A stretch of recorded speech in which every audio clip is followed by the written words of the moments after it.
Texas football loses another close conference game. Coach Shaka Smart and the Longhorn basketball team gets their season underway, and the men's cross-country team advances to the NCAA championship. All this and more coming up on College Press Box.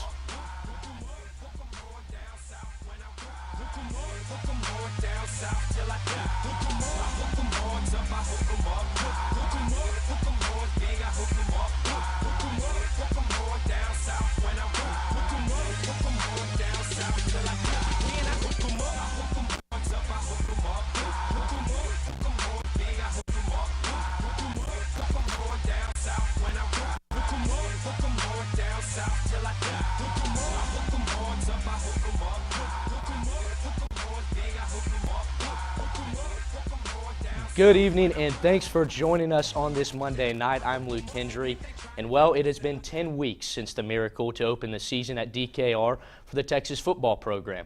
A win over the Notre Dame Irish looked promising for Coach Charlie Strong's team, but the Longhorns season has been nothing but more than up and down, and a close loss to West Virginia last week leaves Texas 7th in the Big 12 and 5-5 overall. Let's head to DKR for the highlights. The military is part of Veterans Day weekend at DKR for the 11 a.m. matchup, but it was West Virginia who got off to the early start. Quarterback Skylar Howard finds Karan White back of the end zone, 17-3 West Virginia early. Very next drive, Texas looking to come back. Deontay Foreman breaks through the secondary. That drive right there sets up this one. Fake handoff, QB keeper.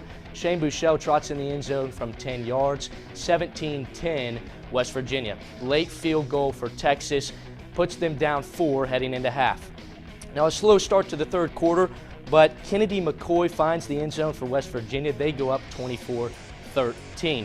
Next possession, Texas looking to march back once again. Colin Johnson slips a tackle. He takes it into the end zone from the 20-yard line. Texas down 4. Offensive line struggled all game for Texas, sacked there by Kaiser White.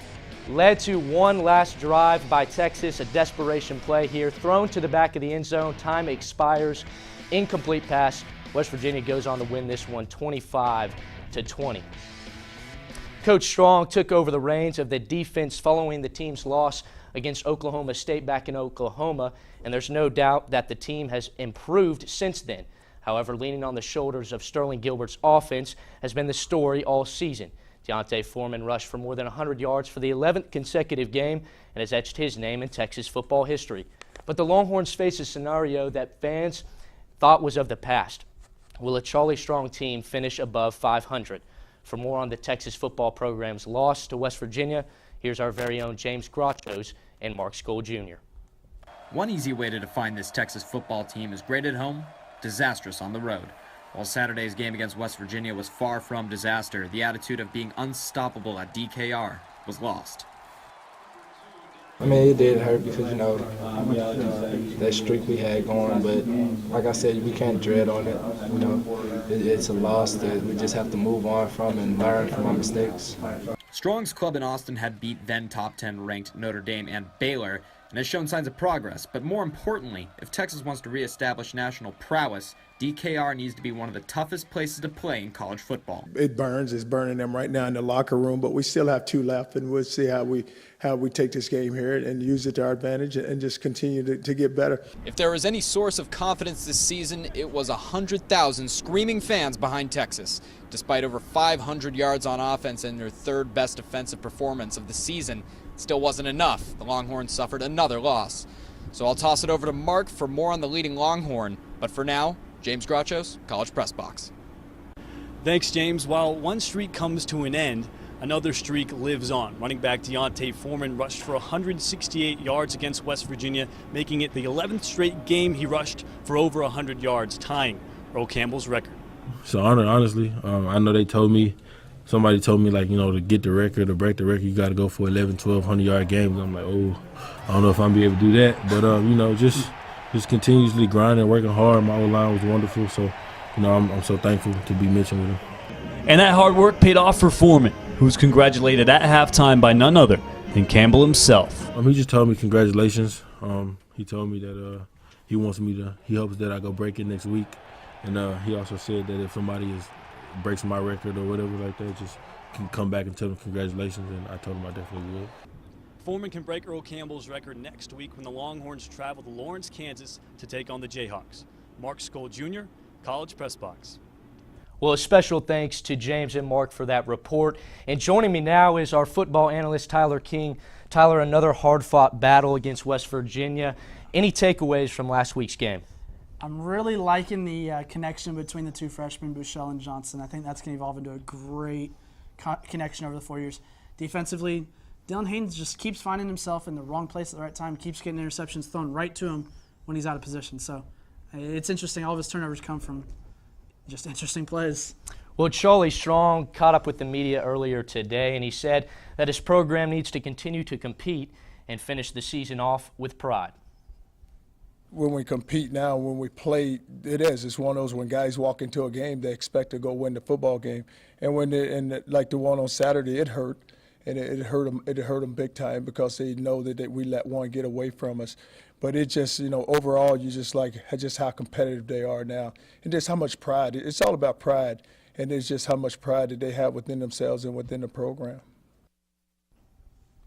Tyler, you mentioned that the defense there in your first response, and it's fair to say that under Charlie Strong there has been improvement on that side of the ball, but Dylan Haynes finished with 2 interceptions, and the Texas defense did force 4 turnovers on that side of the ball. So what was it that was best about the Texas defense on Saturday? I like the pressure. I mean, they didn't get the pressure that they normally get. They were able to get into his face enough to force the bad throws.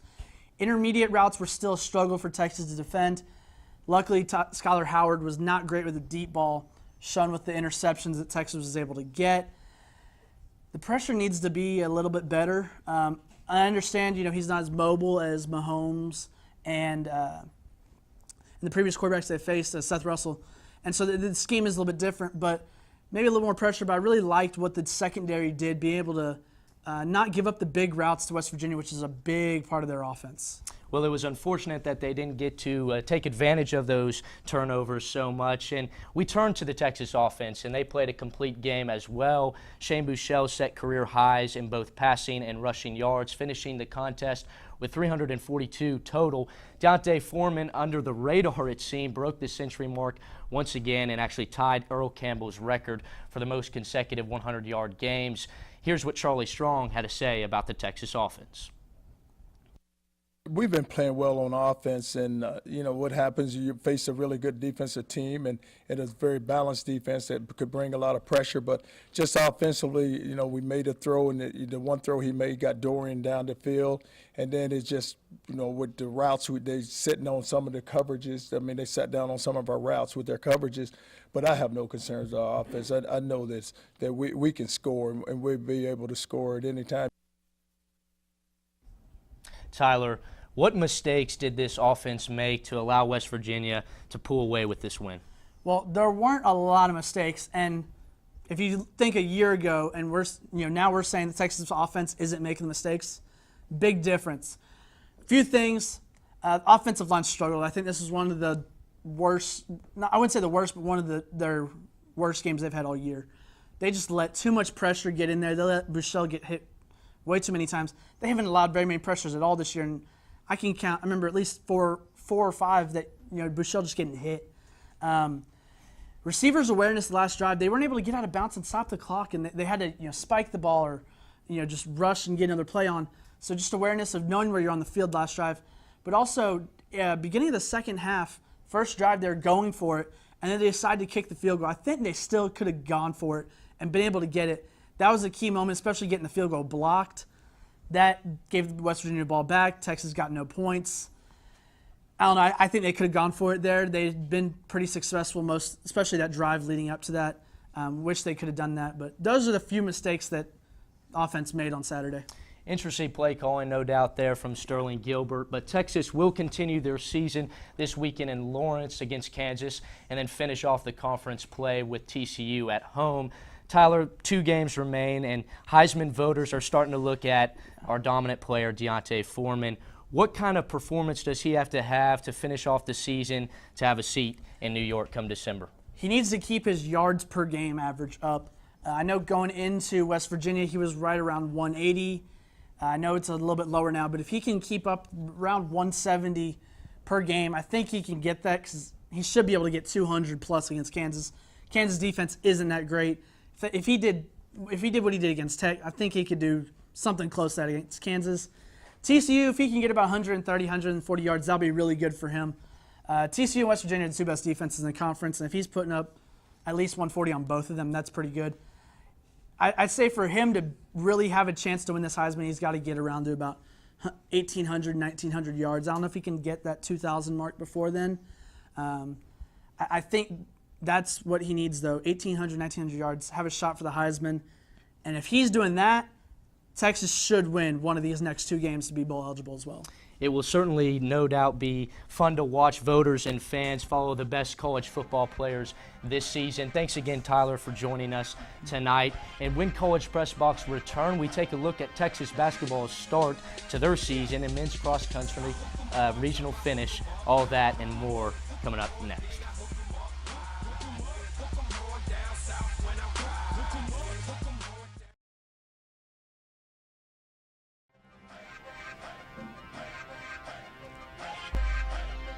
Welcome back to College Press Box. Joining me out now at the desk is Elena Vieira. Elena, another close game for Texas football. What did you take away from the game against West Virginia? Well, Luke, there were a lot of close plays and close calls that could have gone either way, and unfortunately they all added up to a Longhorn loss. But this week the football team wasn't the only team competing on the 40 acres. Texas women's volleyball took on Baylor for the second time this season Wednesday night at Gregory Gymnasium. Senior Paulina Prieto-Cerame led the way for the Longhorns with 17 kills. Freshman Micaiah White registered 8 kills and 8 digs on the night. Senior Chloe Collins posted 33 assists and 3 kills, tying her season high. Junior Kat McCoy led the team with 13 digs, and freshman Morgan Johnson registered 7 blocks, tying her season high as well. The Longhorns swept the Bears in 3 sets, improving to 19-3 on the season. Texas softball completed their fall season with a matchup against Texas State last Thursday night at McCombs Field. The Longhorns offense out-hit the Bobcats 8-4 and were led by Caitlin Slack and Reagan Hathaway. Texas State's unearned run in the top of the 6th was enough to hold off the Longhorns and defeat Texas 1-0. This was the Longhorns' first loss of the fall season, and they finished the 7-game stretch 6-1. Texas will begin its spring season in February. This past week, senior Madison Cox was selected as the National Swimmer of the Week after she won all of her individual events against Texas A&M and NC State. The women's swimming and diving team also took a trip out west last week, winning their meet against the Cal Bears and losing their meet to the Stanford Cardinal. The diving teams will compete at the Texas Diving Invitational this weekend, while the swim teams prepare for the annual Texas Swimming Invitational at the end of the month. The Texas men's and women's cross-country team competed at the NCAA South Central Region Championship in Fayetteville, Arkansas last Friday. The women were led by senior Sandy Raines, who finished the 6K run in 20 minutes, 51 seconds, in 12th place overall. The Texas women's team will not advance to the NCAA championship as they finished 4th in the region. The men were led by senior Nate Moore, and the team finished just behind Arkansas for the regional title. The second place finish automatically advances the Longhorns, along with the Arkansas Razorbacks, to the NCAA championship that will be held in Indiana this Saturday. Texas men's basketball had their season opener this Friday night against the University of the Incarnate Word at the Frank Irwin Center. Texas defeated Incarnate Word by a score of 78-73. Senior Kendall Yancey led the Longhorns with 19 points and a career-best 4 steals. Forward Jarrett Allen was one of 3 freshmen to score in the double digits and also recorded a double-double in his first career game with 16 points and 12 rebounds. Elena, it was certainly good to see the Longhorns come out and win their opener, but the Texas basketball team is young, and the youth certainly showed some inexperienced mistakes there on the court. What do you think Shaka Smart is going to have to do to mature this program while still picking up key non-conference victories? Well, Luke, the guys showed a lot of promise this weekend, but with any young team, there are gonna be some growing pains. The team just has to play together more, and Shaka Smart will have to help them create some better team chemistry. The team also has to avoid making mistakes that they made during the season opener, and they have to learn from them. Well, it was my apologies to Shaka Smart on that mistake, but they are currently playing, actually, Louisiana Monroe at the Frank Irwin Center. As we speak, it will be interesting to see how they match up against them. Elena, always a pleasure to have you on. Thanks again for coming on tonight. And coming up next, James Grachos and Justin Honore will take us beyond the 40 acres and look at college football around the nation. Stick around, we'll be right back.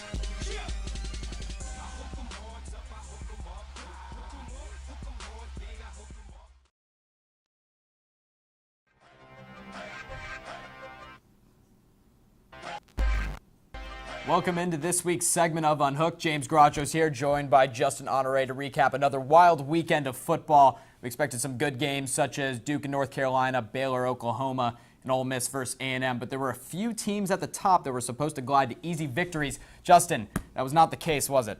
It certainly wasn't the case, James. Washington, a team a week ago that was angry for being left out of the playoff. This week, they got their wish, but granted, USC had other plans in mind. So let's head to Husky Stadium for the highlights.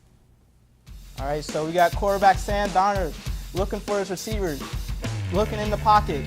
You can read a book back there, finds Darius Rogers in the back of the end zone for the touchdown. Ronald Jones at the end of the half, right before the half, scores a touchdown to put SC up 17-6. But Washington had other plans in mind. Jake Browning finds John Ross for the go route for the touchdown, putting Washington up. Putting USC up 17-13. But Donner would respond. He finds his tight end, Dante, for the touchdown. Browning has one last chance, tries to look for his receiver, throws an interception, and it looks like Adoree Jackson ends the game for Washington. Yeah, the poor Pac-12. Now, I did a bit on Clemson a few weeks ago. It seemed like they would have a smooth ride into the playoff sunset. But first, they would have to get through Pitt, who are constantly finding a way to make their games close. So let's head to Death Valley for the highlights. Start off 35-27 Clemson. Pitt with a little shovel pass to Scott Orndorff. He finds it, and right here, Wayne Gallman, he's going to punch it in to create a little bit of separation in the score. Now, in the fourth quarter, Deshaun Watson would have a chance to really put the icing on it, but he's picked off by Salim Brightwell. He's going to take it all the way back to the Clemson 30. Not what we like to see from Deshaun Watson, a Heisman contender for sure. Nice little tackle here. This would set up another opportunity for James Conner, the Pitt running back, at 190 yards on the day. And check out this little run. Busts out to the outside. Stiff arm, take a seat, nice knowing you. He's going to punch it in to make it 42-40 for Clemson. They would not convert on the two-point conversion, so they'd have to make a stop, and they did. Gallman looking for it on 4th and 1. He takes a seat, and that would set up an opportunity, a 48-yard kick for Chris Blewett for all the marbles. And boom, right down the center from 50. He might have made it from 60. And Clemson goes down, and they now sit at 5th in the nation. Certainly not what we expected. With 3 weeks to go, this seemed to be Michigan's last test for their annual matchup with Ohio State. Did they pass the test? Let's go to Connect Stadium and find out. All right, so we got Ty Isaac touchdown running in, giving Michigan the 10-0 lead. And then C.J. Becker would respond, would find his running back. That's the screen right there. Yeah. Then Kenny Smith would hit the 51-yard field goal to put Michigan up 13-11. Harbaugh is hyped. You got Desmond King return the punt. You think just to get them in field position, but he gets dragged down around the 48-yard line. But wait, there's a face mask and put 15 more yards. Harbaugh can't believe it. Now Iowa setting up for the game-winning 33-yard field goal with Keith Duncan giving Iowa the 14-13 lead. Look at the fans storming the field. Storming it, baby. Now that's crazy stuff. I know I personally didn't expect any of these results, all exciting, but which one shocked you the most? I'm going to have to go with Michigan-Iowa because, you would think Clemson's been struggling a minute, but Iowa, I didn't think Iowa could pull it out because, they lost to North Dakota State at the beginning of the year. They're an average team at best, and Michigan's supposed to be one of these premier teams with a premier defense, and they just didn't show up that day. Yeah, I know. I was surprised to see Harbaugh's boys go down now that Michigan and Ohio State have a loss. It seems as though only one of them is going to make the playoff because Washington is in the Pac-12. They're doubtful. So of Michigan and Clemson, who respectively sit at 4 and 5 in the nation, who do you see playing postseason ball? I'm going to have to go with Clemson. They got only Wake Forest and South Carolina. 2 easy games they should easily win, and then the ACC championship if they win out. But Michigan, they got Ohio State, and their quarterback just got hurt, so we don't know what could happen. Yep, another week of college football that is oh so exciting is in the books. Just 3 weeks left before the regular season madness finishes up. So strap in. When we return, we'll let you know what's going on in Texas sports. Luke, back to you.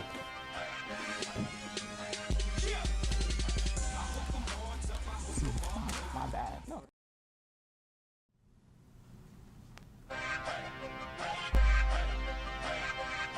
Thanks for sticking around on College Press Box. Well, Texas Athletics has yet another busy week ahead. Let's take a look at what Longhorn sports are underway this week. Currently, men's basketball and women's basketball are both competing. You can catch those games on LHN or ESPN. Most of those games will be over by the end of the night. Wednesday, women's basketball will take on Houston Baptist, and volleyball has Texas Tech.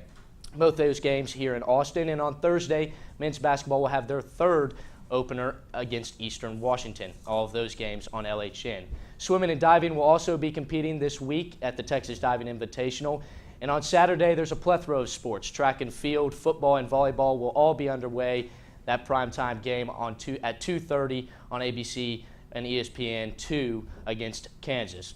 Sunday will wrap out the week as women's basketball. It will be at Mississippi State. That game can be caught on SEC Network. Now, before we go, we return to the recognition of current and former Longhorn Olympians that were recognized on Saturday. More than 140 Longhorns have represented their respective countries at the Olympic Games and have won a total of 143 medals, including 83 golds. The UT Austin Tower was lit orange last Friday night, and the campus welcomed former Longhorns who have competed in the Olympics for the T Association's first ever UT Olympic homecoming. Many athletes were honored during the football game at DKR on Saturday, and Texas fans around the world are looking forward to the upcoming Olympic Games in South Korea and Tokyo.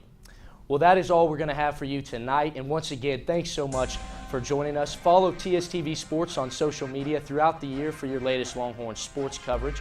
That is at TSTV Sports. And join us right here every Monday night for College Press Box. Also, for some hot takes, tune into our sister show, College Crossfire, airing Wednesdays at 9. From all of us here in studio, Master Control, special thanks for you to spending our Monday night with us. Until next time, I'm Luke Hendry. Good night.